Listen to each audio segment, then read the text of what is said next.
Neon lights decorated the house of mirrors. Our reflections went on forever as we tried to find the right path. Ankar found it hard to walk through the narrow pathway. The place had been built for children, not someone his size. The flashing lights and glowing carpet patterns made my head hurt right away. I needed to step in front of the larger man to turn a sharp corner. We were only a step away from each other, but a mirror shot up from the floor right between us. I heard Ankar roar and bang on the glass, but it didn't crack in the slightest. I also banged my shoulder against the glass trying to reach him. On the third slam, the mirror disappeared, causing me to tumble forward into a mirrored pathway. Standing up, I clutched the jacket to my shoulders and looked around, trying to find a way out. My breath caught when I saw the reflection looking back. The person in the mirror looked like I did before I started to transition. A small teenager with baggy clothing and short hair. Each mirror had different versions of myself in my teens. My chest started to hurt, looking at who I'd been so many years ago. I knew what this place wanted to do, but my reaction did not line up to the mental torment the carnival wanted to inflict on me. When I saw an image of myself with the worst dye job ever, I snorted out a laugh. I'd forgotten what that cheap hair dye did to my hair. That was the last time I ever bothered dyeing my hair. The reflections started to flicker at my laughter, as if they were confused. I thought I saw an exit sign appear in the distance, so I carefully started to make my way over, not bothering to look at those past images of myself. The way out was blocked by another mirror. I stopped and pressed a hand against it, trying to see if I could somehow get through. Another image of myself appeared, and I felt my shoulders tense, seeing who I'd been. "You did nothing for Layla. If you were there, she would have been fine. If you had just checked in on her, she wouldn't be the way she is," the reflection said in a different voice than my current one. "I know," I said, a regretful smile coming to my face. That wasn't what the reflection wanted. The face twisted in a snarl, trying to get under my skin. "She'll never have her freedom again because of you," it snapped back. "I'll never forgive myself for not being able to help her sooner. But there isn't anything else I can do now but accept it happened and do my best to support her kids. If I hadn't met Nick, I would not have had this sort of outlook. Without him, Layla would have turned into a full witch and most likely have eaten her children when suffering from withdrawals. I gave her money and funded her habit, but I never had any idea such a thing was happening. My goal had just been to help her in any way I could back then. Are you fine with that? Moving on and leaving her behind? Cutting open a friend who cares about you to turn yourself into something else? Everything else doesn't matter as long as you're happy. Isn't that right?" The reflection taunted, and I shook my head. "I'm not going to cut open Nick. I don't need to use his power to change my body to be male. It's who I am without magic. The surgery is enough. Even if there are some people out there who won't ever see me as a guy. Who cares? Nick called me his brother. That's all that meant." I smiled, finally being able to accept myself. I thought I had before, but I still had doubts before becoming Nick's partner. My body wasn't what I felt like it should be just yet, but I liked how I looked. There was pride in everything I'd done to get this far and the work I'd put into it. All those hours worked, all the temp jobs and pulling extra shifts for the money for the first surgery were worth it. All the sacrifices I had made was in order for me to look in the mirror and like the image reflected back. How dare you feel this way after everything you tossed aside? You could have had an easy time, and yet you picked this life and had the nerve to complain about it. The reflection shot back, trying anything at this point. I stood a bit shocked it had brought that up. I'd almost forgotten about all of that. My parents were well off, practically rich. We had hired help and pure white carpets no one was allowed to walk on.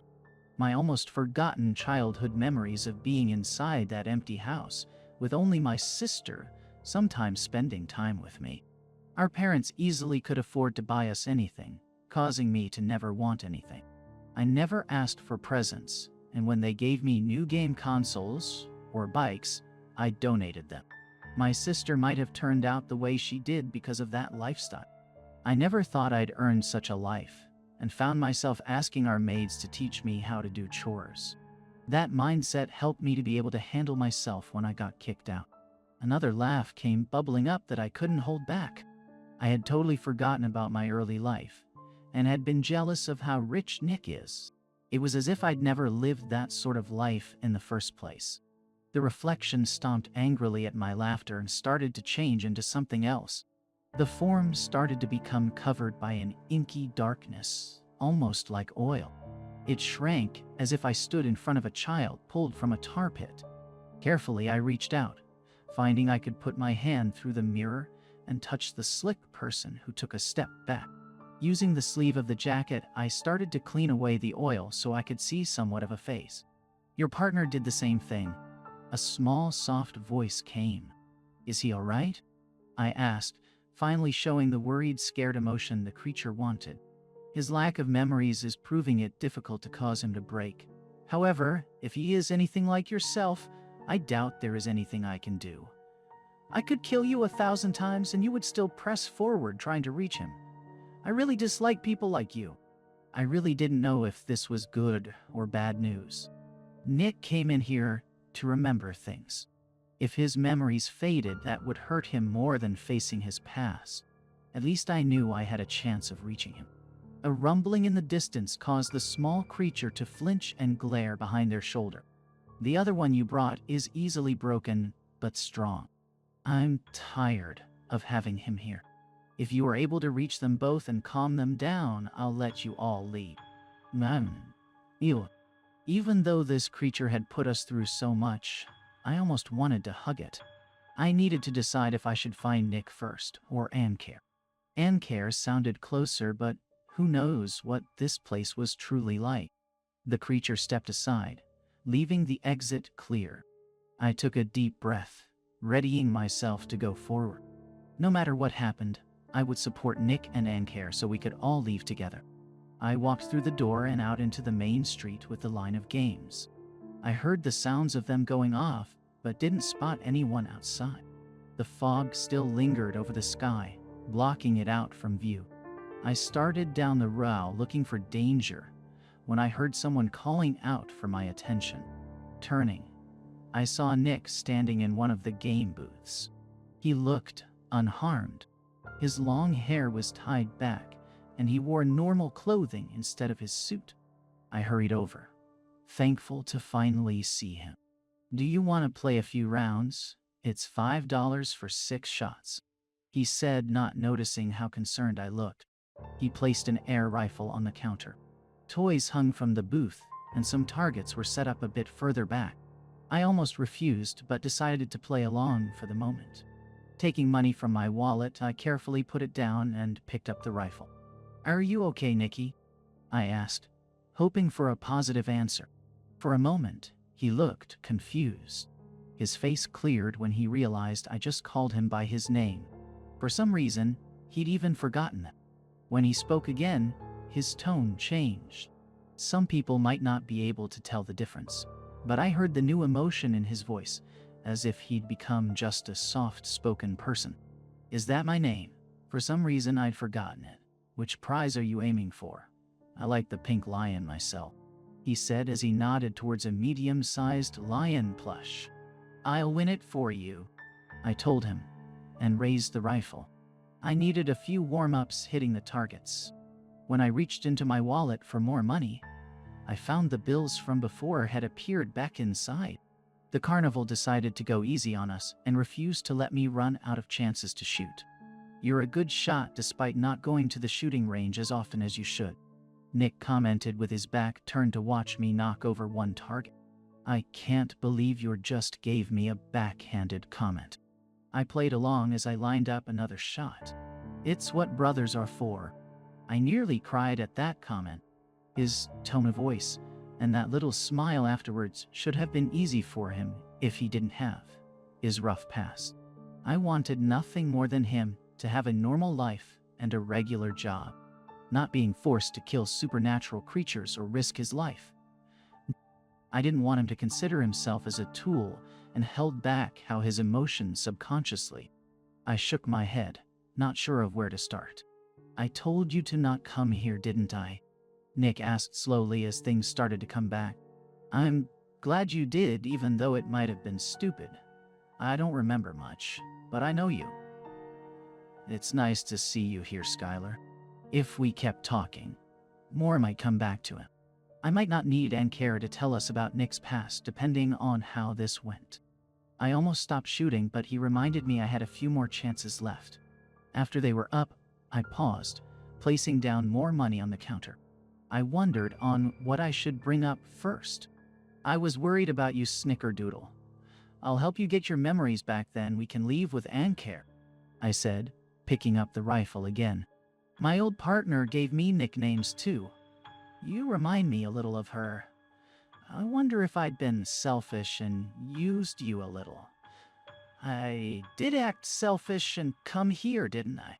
He said with his arms crossed, trying to piece together where we were.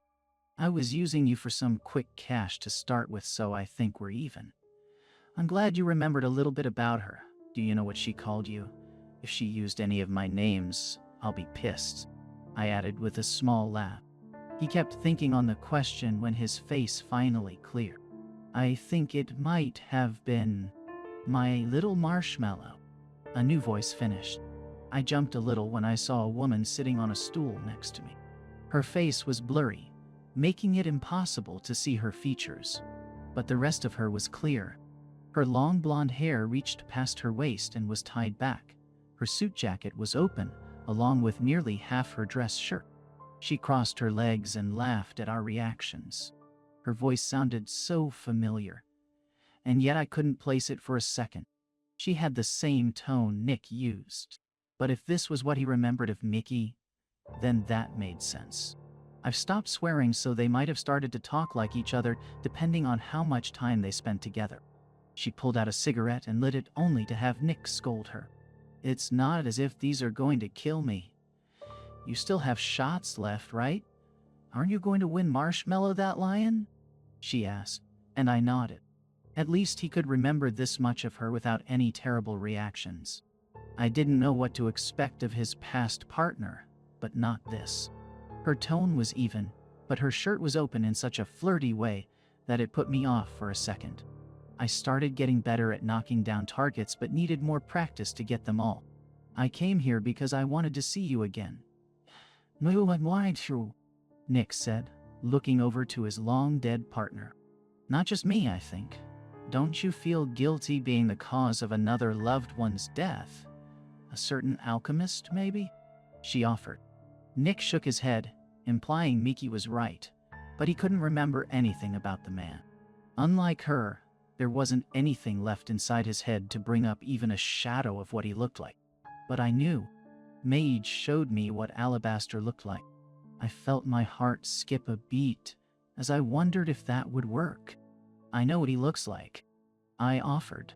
Nick's head snapped up, a mixture of dread and hope on his face. He started to ask what his creator was like when another figure appeared on the other end of the booth.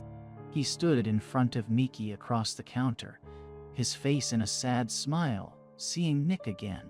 Even if this wasn't real, his memories of their personalities made it real enough.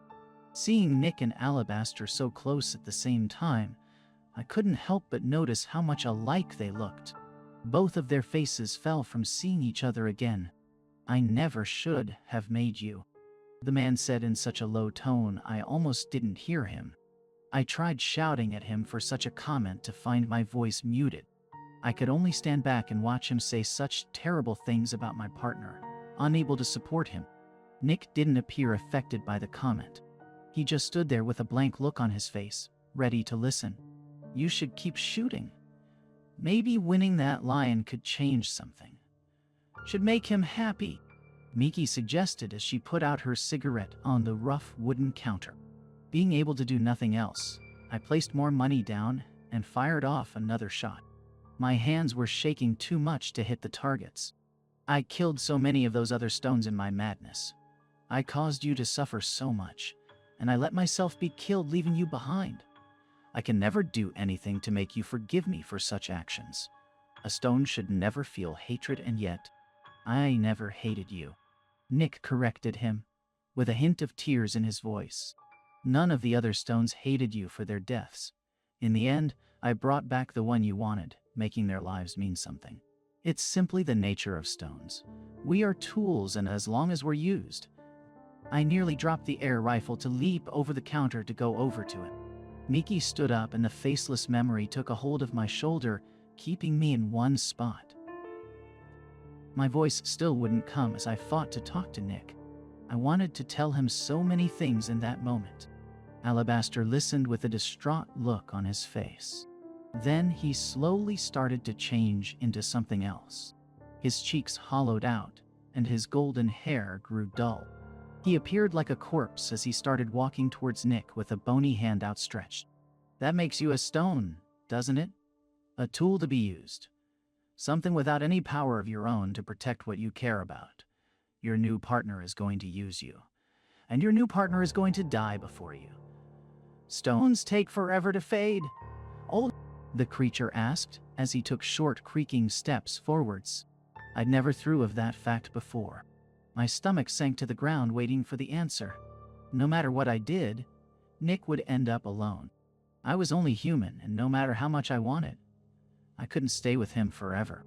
My death was an unchangeable outcome. My body froze, not only from the grim outlook, but by Miki holding me back. Alabaster got within arm's reach, and I expected Nick to push him away. Instead, he reached out to pull the alchemist into a tight hug. It'll hurt, but I'll be able to handle it because I love him just as much as I loved you and Miki. I'm glad I had all of you regardless of how it ended, and I know I'll be all right. Pulling away, Nick gave the man the widest smile I'd ever seen. The memory of his father changed back into a healthy version of himself. His eyes filled with tears seeing a stone he considered as a son doing so much better long after he'd died. I hated the fact that Nick lost this man before they could have a real relationship. You only have one target left. You should fire the last shot. Miki whispered into my ear. I knew that one shot was the last thing I could do for him. Nick handled everything pretty much on his own, leaving me to meet him on the other side with a small gift to make him feel slightly better. His past was no longer able to hold him down and force him to see himself as a tool. Nick could finally just be himself after years of feeling guilty for things that were out of his control.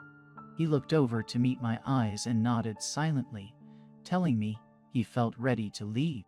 The last target fell over, and the fog covered the area, blocking me from my partner. I wasn't concerned. I knew we could leave if I could just find Ankar and get his issues figured out. He might be harder to handle because I really didn't understand the man very well, let alone his past. When the fog cleared, I found myself standing on the outside of the house or mirrors. He'd never found the way out. Without a second thought, I charged inside trying to find him. The noise made it easy. I still bounced off some mirrors and nearly broke my nose on one. I followed his voice and him crashing around, breaking mirrors. I turned a corner to see him in a cleared-out space after smashing so many, Ankar's knuckles bloody from the effort. Each shard of mirror held countless eyes looking in Ankar's direction. His body had transformed into something that was practically a beast as he raged through, roaring at the eyes to stop looking at him. More mirrors sprang up, and a shadow monster with red eyes looked back at him. I shouted his name, but he couldn't hear my voice over the sounds of him smashing anything that appeared in front of him. Why? The image in the cracked mirror shifted to something that confused me. For a brief second, it looked like a child's drawing of a person with large red hair. The sight of the drawing set him off to the point he started to toss magic around. A red-hot blast shot out, taking apart the building. The glass pieces were picked up by the wind and shot back into my body. Some bounced off the jacket I still wore like a cloak, but bigger pieces found my face, and a nasty one went through my eyes, ending my life again. Dying really sucked. The pain felt more than anything I'd even gone through before. For a long time, I didn't think I would wake back up. When I did, I sat up with tears in my eyes, convinced that I would remain dead or die again. I gritted my teeth and pushed back my fears, refusing to give in. I stood up in what looked to be a war zone.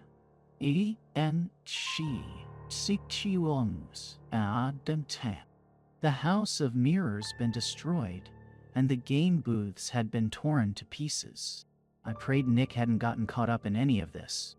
Ankare roared off in the distance and I ran forward, knowing how dangerous it would be to get close to him. I easily caught up to him. He thrashed around, attacking other versions of himself.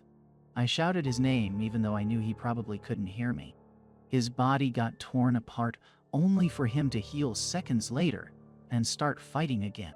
Sheets of paper started to come from the foggy sky like snow, each with that childish drawing fluttering around and making it hard to see. When one of the false Ankares ripped a drawing, he snapped further. I spotted a figure off in a corner. The oil-covered child that represented the carnival stood between two booths. A smile appeared on their face and I started to get angry. They said we could all leave because they knew I wouldn't have a chance to reach Ankare. I refused to let them have their way. Ankare needed to suck it up so we could get Nick home. I ignored the creature to run into the fight. Slipping on some paper, I was nearly torn apart by a false Ankare when a large leg blocked the attack. A head came down to bite the body in half and quickly spat it back out. "Do not harm my agent." The beast roared so loud it shook the ground. I looked up, seeing what Ankare had turned into. His massive body looked like a bear fused with a lion. His front legs were skinnier than his stocky back legs. A long, flowing dark mane covered half his body. His fangs were almost as tall as myself. His orange glowing eyes didn't look focused, but I still pressed against his side trying to talk him down. "You need to calm down. You're just fighting against yourself," I pleaded with him. The other false creatures started to shift and get closer to us.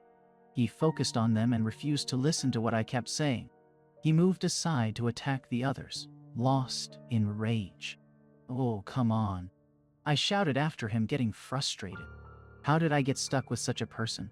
He quickly darted off to keep attacking. I didn't think I could do anything to get him to stop. "Ania, wadi, atormsak, bedauzaise." I didn't have magic or any real power of my own. What I wanted the most was to punch him in the face, so I decided I would do just that. To get his attention, I ran towards a false version of him, causing it to turn towards me with claws ready. The real Ankare started forward, and I turned on my heel, ready to put everything into a punch to his beast-like face. A light started to appear from his mouth, and he directed it towards the false version, unaware that the magic would also hit me. And yet, I still stayed on course. The light overtook my vision, and I felt something snap as my fists came into contact with something solid. We were both blown back as the magic exploded outwards, destroying more buildings. The sounds were overwhelming. My body kept flying back until it hit something hard, causing all the air to leave my lungs. For a long while, I couldn't even open my eyes again. When I could move, I sat up, my whole body in pain. My arms refused to move, and if I hadn't been able to see my legs, I would think they'd been cut off. I never would have thought I could knock back powerful magic like Ankare's with just my willpower. It happened, but for a cost. I didn't know how long it would take to recover from the attack. The fog filled in most of the space. Through the mist, I spotted a hobbling shape. Ankare came into view and fell to his knees, unable to get any closer. "Did you punch me in the face?" he asked with a hoarse voice. "You earned it." He fell to the ground and rolled on his back to look up. I didn't think canceling out his magic would hurt him this badly. At least he still stayed awake. "We need to find Nicholas," he said finally.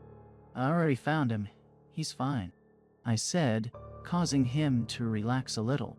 Since we were both stuck in one spot, I figured I would take a chance and ask some questions I've wanted answers to for a while. After seeing a faint memory of Mickey, I needed to know something because I felt as if both Abarash and Ankare lied about her death. Why did Nick need to shoot his partner? I was told she went feral, but she's human, right? Humans don't go feral, I questioned. A long silence came between us as he considered the question. He still wanted to hide so many things, thinking it was for the best. You went feral and bit Justice, he answered back, almost making me laugh. I wish you were his first partner. I never wanted him to be around her, he added in a low tone. That shocked me. From what I could tell, Miki had been a good person.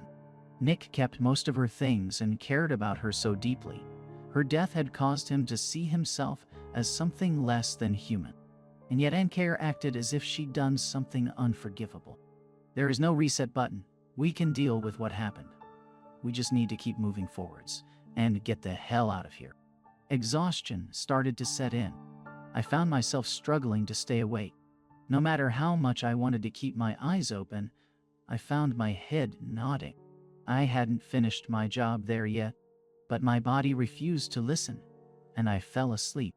I felt my body getting lifted off the ground before I finally faded off into darkness. After an unknown period of time, I started to come to again and saw Nick first. He was holding onto the pink lion plush. He had his eyes closed, but he looked fine. I got embarrassed when I realized Ankair carried both of us as if we were children. I didn't even think my father had ever carried me like this before. I soon fell asleep again for a while, or at least for as long as it took to walk out of the carnival. Abarash took over holding me up. I found myself waking up while trying to stay on my feet as she spoke, trying to see what happened inside. She assumed I would make it out with Nick, but I had a feeling she doubted Ankair would be with us. I saw Nick was also awake, standing on uneven legs with Ankair, carefully keeping him upright with one hand on his back. I accepted some kisses to my cheeks from Abarash, but needed to go over to Nick to see how he felt. At least Abarash didn't look offended when I walked away from her. When I walked over, Ankair started to talk with her. Very quickly, the conversation got heated. Nick could stand on his own, and he started to appear stressed over the different language suddenly being shouted between the two. He held the lion closer, trying to figure out what to do.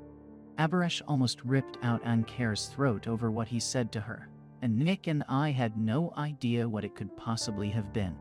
Her necklaces started to change and cover her chest as if it started to become armor. I raised my hand, ready to get between the two. I have a pink lion, Nick said, cutting through the fight. They both paused, at a loss for words. Abarash returned to normal and Ankair almost smiled. With a long sigh, Abarash forced a smile on her face. I see that, sweetie. Who got that for you? She asked, focusing on Nick for the moment. Ankair, Tortai. I lied, throwing him under the bus. The taller man flushed, denial all over his face. He needed to walk away and pace, so he wouldn't get into a yelling fit again. It was worth it. Nick didn't even have a chance to thank Ankair for the plush. It appeared as if he didn't really remember much of what happened inside the carnival. Taking my hand, Abarash looked much calmer than before. We're thinking about letting everything be declassified. It'll take about 3 days to get everything organized, though. Is that all right with you two? She asked. I nodded along with Nick. I didn't know why it would take so long just to tell us the real reason why Nick been forced to kill his partner. But I wanted to trust them. I loved Abarash, and I found myself wanting to believe in Ankair. Are you all right with waiting for 3 days? I asked Nick, still worried about putting things off. It's fine. I can wait, he said. That regular tone of his voice stayed. He looked so tired and spoke so softly, I'd been the only one able to hear him. I wonder how everyone else would react to his slight change. Abarash noticed how exhausted we looked and got started to get us home. I agreed to watch over Nick and head home with him. I'd already been pretty much staying with him for the past while. I only returned to my apartment to do laundry because I kept getting lost in the mansion. We returned home, unsure of how the day affected Nick. The moment we got back, Mage came charging out the door, tackling Nick at the waist. He somehow knew something had happened. For a while, He couldn't tell where Nick had gone in the world and thought he died. All the effort of putting up an indifferent front came tumbling down, as he could barely keep from sobbing while berating my partner for disappearing. When Nick started to pet his head and speak to him in a kind tone of voice, Mage snapped. He kept sobbing that Nick sounded perfect out of nowhere, and he didn't know how to deal with it. I needed to help carry him back into the house and onto a couch so Nick could get started on dinner. I wanted him to rest, but he promised that a good meal was the only thing to make Mage feel better. He even let Mage hold the highly prized pink lion plush. It took hours to calm him down. We got him tucked into bed after he cried himself out after eating a large dinner. I'd never seen someone eat 5 whole pounds of pasta while sobbing before. I felt as tired as Mage had acted before he passed out in his food bowl. I stayed awake long enough to get changed and stood by the bedroom door that I'd been using for a while. "Are you sure you're all right with all of this?" I asked once again, my voice cracking from the lack of energy. "I'm fine. I'll take the next few days off. If you're able, it would be nice to spend time with you for a bit," he offered. Aside from doing cases and some odd days, we didn't really spend time together lately. I did stay by his side as he recovered, but we did find our time getting taken up by other things, so I decided could ignore my day job for a bit. Jimmy would need to forgive me for that. I was about to pass out on my feet when Nick spoke again. I'd forgotten something. I didn't get a chance to ask what he meant before he walked over and pulled us into a hug. "This is embarrassing," I told him, my face turning red. "Guys, you earned it. You did something stupid and came to get me, and I'm glad for that. I couldn't remember anything. Not even my own name, and that felt so frightening. I didn't know what to do until you arrived," Nick said, refusing to let me go. As much as I wanted to keep the hug going and tell him how I would do anything for him, my brain and body just wanted to go into my comfy bed. I nearly fell asleep in his arms. He needed to help me across the large room and even tucked me in. I was out before my head even hit the pillow. My plan was to ditch my job for 3 days and hang out with Nikki. But first, I needed to get some rest. We both did. In the middle of the night, I woke up to go to the washroom and nearly tripped over Nick. I'd forgotten about his habit of sleeping next to the bed instead of on it. At least he dragged a blanket over, so that was an improvement. When I finished the washroom trip, I came back and pulled my blankets off my bed, along with the pillows, just so I could sleep next to Nick. In the moment, I just felt happy to have him home and was completely unaware of what would be coming in the next 3 days.